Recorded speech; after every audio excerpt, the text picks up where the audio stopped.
अंतस की धारा में थोड़ी देर अपनी ओर मुड़ जाना। किसी को सुख देने की क्षमता भले ही आपके हाथ में ना हो, किंतु किसी को दुख ना पहुंचे, यह तो हमारे हाथ में है। थोड़ा और गहरा भीतर झांकना। भीतर दुख है, डुअलिटीज हैं। क्यों? ये सारा कचरा हमारे ही कारण है।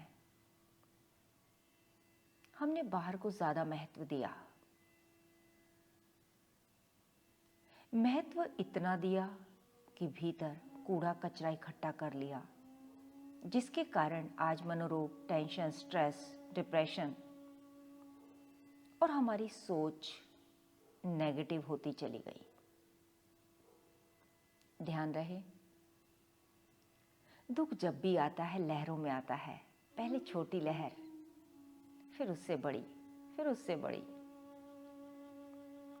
पहले तो कोई छोटी लहर ही आएगी, आप उसी से सीख लो ना। अगर उसी से सीख लिया तो आगे आने वाली बड़ी लहरों की नौबत ही नहीं आएगी।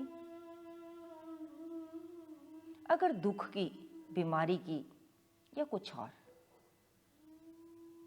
बड़ी लहर आपसे आकर टकराई है, आपको उसने चोट दी है, आपको बहा कर ले गई है, तो एक बात तय जानिएगा, उससे पहले जो 10 लहरें आई थी, आपने उन्हें ना ध्यान दिया ना सम्मान दिया। वो सब जो छोटी छोटी लहर आती रही, आप उनकी उपेक्षा करते रहे। अरे छोड़ो ना, अभी तो सब ठीक ही चल रहा है। जबकि तुम भी जानते हो कि भीतर कुछ ठीक नहीं चल रहा। फिर बड़ी सी लहर आती है, आपको धक्का लग जाता है, आप चिल्लाते हो कि ये क्या हो गया मेरे साथ। जो भी हो गया आपके साथ, बस सीख लो ना। अभी अंदर और बाहर में फर्क है। अभी कथनी और करनी में थोड़ा डिफरेंस है। वो आया ही इसीलिए है कि आप संभलो, आप सीखो। कहने वाले कह गए कि सुख का तो पता नहीं, पर दुख को तो तुम परमात्मा का संदेश समझना। बहुत गहरी बात है ये। उसकी सीधी सीधी पुकार तुम सुन नहीं रहे हो, तो उसके पास अब कोई विकल्प नहीं बचा है। वो टेढ़ी उंगली से घी निकाल रहा है। वो कह रहा है कि इसको बुलाने का एक ही तरीका है कि इसको दुख दो। थोड़े से दुख में भी संभल जाओ, ताकि बड़ा दुख झेलना ना पड़े। और अगर बड़े दुख में भी तुम नहीं सुधर रहे हो, तो चेतावनी है ये कि और बड़े दुख की मांग तुम खुद कर रहे हो। शिकायत मत करना। यदि और बड़ा दुख आए तो तुमने ही मांगा था। और वैसे भी अंतस की धारा में बार बार कहा जाता है, चंद दिनों का जीवन है, देखो इसमें सुख कम है। जन्म सभी को है मालूम, लेकिन मृत्यु से गाफिल है। जाने कब तन से हो जाने कब तन से पंछी उड़ जाए रे। जीवन उड़ती हुई पतंग कब कट जाए रे। बहुत छोटा सा है जीवन। तो अभी जीवन में कोई ऐसी स्थिति है जिसमें दुख निहित है, भीतर झांकना। ध्यान रहे, जितना आप गहराई में उतरेंगे उस स्थिति में, उतना आप पाएंगे कि दुख कम हो रहा है, बोध बढ़ रहा है। बोध यानी समझ। उसी बोध के साथ साथ जगत के प्रति करुणा भी उतरेगी, क्योंकि आपके साथ कुछ विशेष नहीं हो गया है। हमारी ये सदा सदा की कहानी है। दुख बीमारी, आसक्ति, वासनाएं। गर्भ से दुख ही पैदा होता है। अगर आप अपने दुख को समझ गए तो आप रो पड़ेंगे, इसलिए नहीं कि आप बहुत दुखी हैं। आप रो पड़ेंगे इसलिए कि दुनिया का हर व्यक्ति बहुत पीड़ा से गुजर रहा है।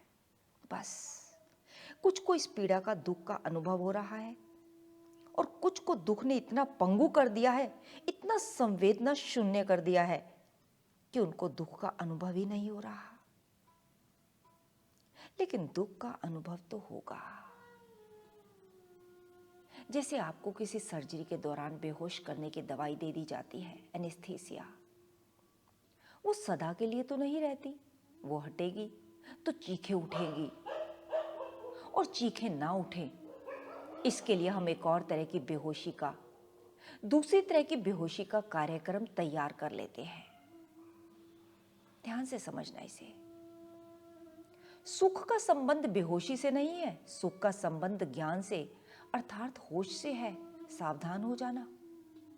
अगर आपसे कहा जाए कि अपने जीवन में सबसे सुखी पलों की सूची बनाओ, तो आप पाएंगे कि आपको सबसे ज्यादा सुख मिलता ही वहां है जहां आप सबसे ज्यादा बेहोश होते हो। बहुत गहरी बात है ये।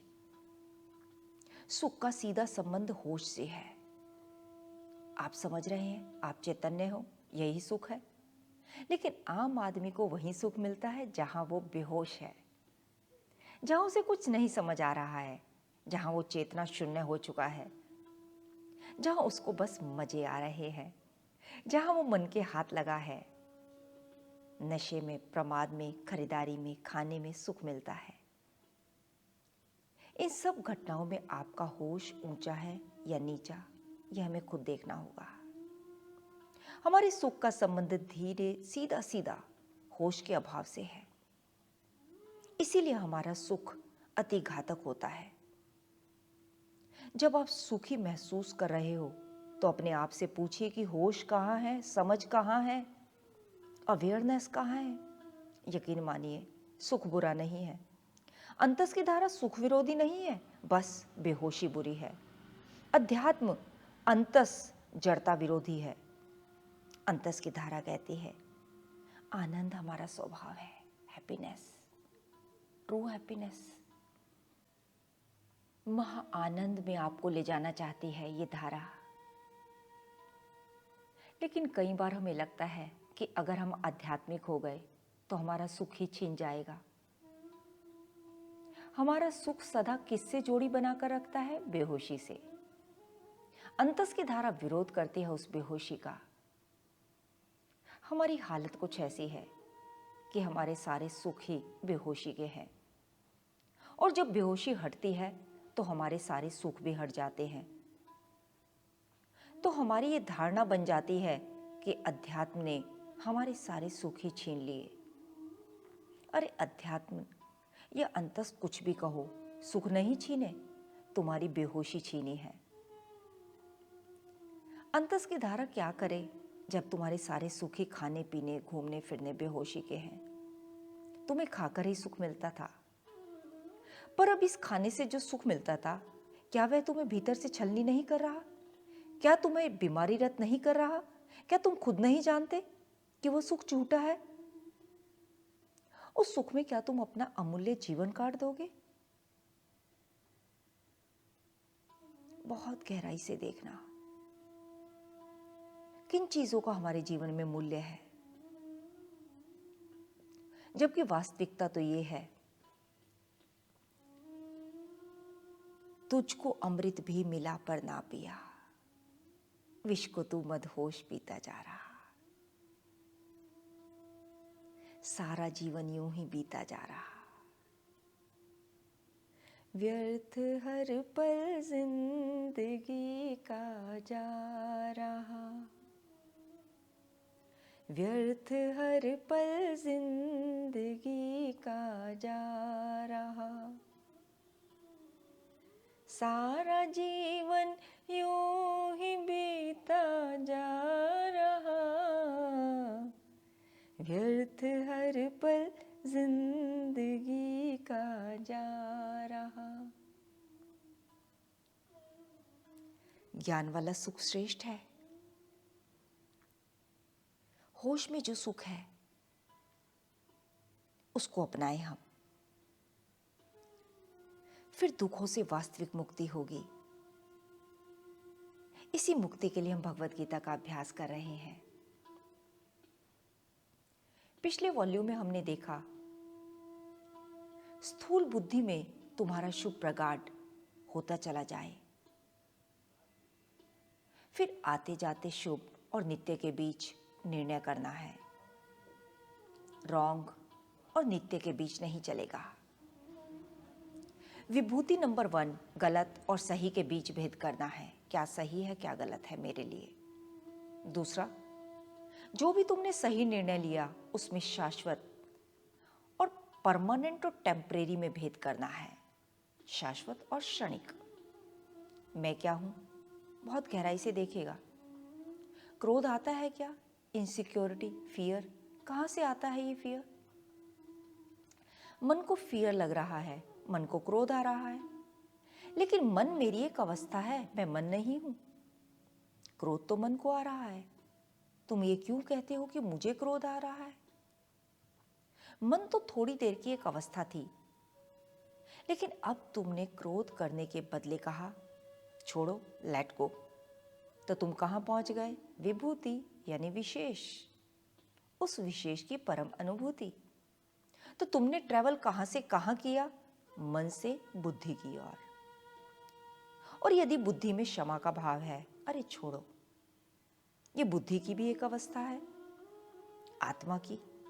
लेकिन जब तुमने ये फैसला किया मैं क्रोध जितना थोड़ा ही हूं, मैं तो अनादि अनंत कॉन्शियसनेस हूं, जिसने क्रोध को भी जाना, क्षमा को भी जाना। अगर तुमने ये भाव आया तो मैं ये उठने वाला ना ही क्रोध ना ही क्षमा हूं, मैं अनादि अनंत। और यदि तुम्हें इस बात का भान हो जाए तब तुम्हें ब्लिसफुल स्टेट की अनुभूति होगी, आनंद की धारा बह उठेगी, जो अंतस का उद्देश्य है। मन में कोई भी बात उठे, एक बार जरूर एक्सपीरियंस करना अपने सच्चित आनंद स्वरूप का। इस प्रकार अटैचमेंट हटाते हटाते तुम विभूति तक पहुंचोगे, और जब तुम विभूति तक पहुंचोगे तब तुम्हारी बुद्धि प्रज्ञा बनेगी, और वो प्रज्ञा तैयार है परमात्मा के स्वरूप का अनुभव करने के लिए। बॉडी में जो है सो है, बस स्वस्थ रहने के लिए प्रयासरत रहना है। इसके बाद मन प्रतिक्रियाओं पर अंकुश लगाना है। तुम्हारी हर प्रतिक्रिया में किसी के प्रति राग है और किसी के प्रति द्वेष है, किसी के प्रति शिकायत है। हर विचार हर भाव में कहीं ना कहीं शिकायत का सुर है। बस उस शिकायत के सुर को स्वीकार के सुर में बदलना है, और जहां तुम्हारा सुर बदला वहीं लेवल 1। इसके बाद तुमने सोचना है कि ये स्वीकार करना भी बुद्धि का तो काम है। मैं बुद्धि हूं क्या? बुद्धि तो एक अवस्था है, मैं अनादि अनंत। और ये स्वीकार्य भाव को मैं केवल जानता हूं। मैं क्या हूं? सच्चिदानंद स्वरूप। इस प्रकार आनंद की छोटी छोटी झलकियां, छोटी छोटी बूंदें, बारीक बारीक फुहारें तुम्हारे जीवन में शुरू हो जाएंगी। एक बार कोशिश जरूर करना। ध्यान में बैठोगे, विचार आएंगे, यही बेस्ट टाइम है विचारों के आने का। सभी का यही अनुभव है, लेकिन विचार कहां से आ रहे हैं? मन में। मैं मन तो नहीं हूं, मैं जान रहा हूं, आने दीजिए। कि विचार आया, बस जानिए। तो तुम इस विचार से क्यों परेशान हो रहे हो? विचार का तो कहीं कोई ठिकाना नहीं है, अभी कुछ कभी कुछ। विचार अभी है अभी नहीं है। मैं विचार नहीं हूं, मैं तो सनातन बहती धारा हूं। इसे ही भेद विज्ञान कहा जाता है। जिसने भी ये भेद किया वह विभूति हो गया, और जिसने भी भूति से विभूति की और अनुभूति की वही ईश्वर का अनुभव करने को अब तैयार हो गया। भीतर झांकना, मैं कौन हूं? मैं सच्चित आनंद, सत यानी निरंतर रहने वाला, चित यानी ऑलवेज कॉन्शियस, यानी कभी जड़ हुआ ही नहीं। मैं आनंदित, यानी पहले दो की अगर जागृति आ गई मैं इटर्नल सनातन और कॉन्शियस हूँ, तो इन दोनों का रिजल्ट होगा ब्लिस। मैं तो वो ब्लिस हूँ जहाँ हर पल आनंद ही आनंद, उत्सव ही उत्सव। बस यही निर्णय करना है। समझना तुम्हारी विभूति में से विभूति तैयार हो गई और अब वो विभूति अब तैयार है ईश्वरीय दर्शन के लिए। ध्यान रहे, ईश्वर की अनुभूति के लिए काम कहाँ करना है? मंदिर मस्जिद में काम नहीं होगा, सत्संग हॉल में योगा के सेशंस में भी नहीं होगा। काम अपनी बुद्धि में करना है। इसी बुद्धि को नेक्स्ट वॉल्यूम में हम और डिटेल से जानेंगे। जागे रहना, किस चीज से क्या मिलता है ये समझ लेना बहुत जरूरी है। दौलत से सिर्फ सुविधाएं मिलती हैं, सुख नहीं। सुख मिलता है आपस के प्यार से, वह अपनों के साथ से। अंतस की धारा में इस अपने को समझ लेना बहुत जरूरी है। अपना कौन? जो निरंतर प्रयासरत है तुम्हारे बंधनों को काटने के लिए, जो आतुर है तुम्हें मुक्त करने के लिए, तुम्हारे भीतर बैलेंस और ब्लिस के दो पंख लगाकर जो निरंतर तुम्हारे भीतर के आकाश में उड़ा रहा है। उसी की उड़ान के लिए इंतजार के पलों में रहना। नेक्स्ट वॉल्यूम तक जागे रहना, होश में रहना।